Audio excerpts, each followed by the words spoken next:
बिस्मिल्लाहिर्रहमानिर्रहीम। अस्सलाम वालेकुम। कैसे हैं आप सब। आज मैं आपके लिए बना रही हूँ चिकन विंग्स KFC स्टाइल। तो KFC स्टाइल बनाने के लिए जो इंग्रेडिएंट्स हैं वो कुछ इस तरह से हैं। सबसे पहले इस तरह से देखिए ये विंग्स हैं और इसके अंदर आप सिरका और नमक लगा के 10 से 15 मिनट के लिए रख दीजिए ताकि चिकन की अच्छी तरह से सफाई हो जाए और इसमें ब्लड वगैरह जो होता है वो अच्छी तरह से सब निकल जाए। इसके बाद 10 मिनट के बाद इसको हम वॉश करेंगे। देखिए अच्छी तरह से सब में सिरका और नमक लगाइए और 10 मिनट के लिए इसको रख दीजिए। 10 मिनट के बाद वॉश करने के बाद हम इसकी तैयारी की तरफ आते हैं। तो देखिए चिकन को अच्छी तरह से वॉश कर लिया है। अब इसके अंदर जो ये इंग्रेडिएंट्स ऐड होंगे वो कुछ इस तरह से हैं।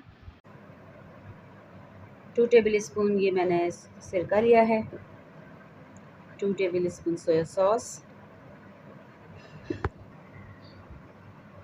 1 टेबल स्पून लहसुन अदरक का पेस्ट है, 1 टीस्पून पेपरिका पाउडर है,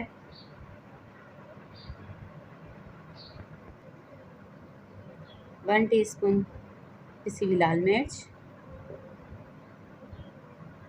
1 टीस्पून नमक, 1 टीस्पून काली मिर्च पाउडर, हाफ़ टी स्पून मैंने ये पेस्ट लिया है मस्टर्ड पेस्ट, इसमें ऐड कर दीजिए। साथ में ये दही इसमें ऐड कर दीजिए। तकरीबन 125 ग्राम दही मैंने इसके अंदर ऐड किया है। सब मसालों को अच्छी तरह से मैरिनेट कर दीजिए और तकरीबन 3 से 4 घंटे के लिए इसको मैरिनेट किया जाएगा। 3 से 4 घंटे के लिए सब मसालों को मैरिनेट कर दीजिए। देखिए सब मसाले अच्छी तरह से लग चुके हैं और 3 से 4 घंटे के बाद अब हम इसकी तैयारी की तरफ आएंगे। 3 से 4 घंटे हो चुके हैं। चिकन को एक दफ़ा से सब अच्छी तरह से मसाला मिक्स कीजिए और ये मैदा है, मैदे के अंदर अच्छी तरह से इसकी कोटिंग की जाएगी। फिर इसके बाद इसको पानी में डिप कीजिए।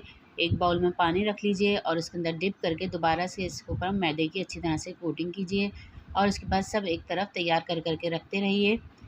इस तरह से आप इसकी तैयारी कर लीजिए सब पीसीस पर और इसके बाद इसको हम फ्राई करेंगे।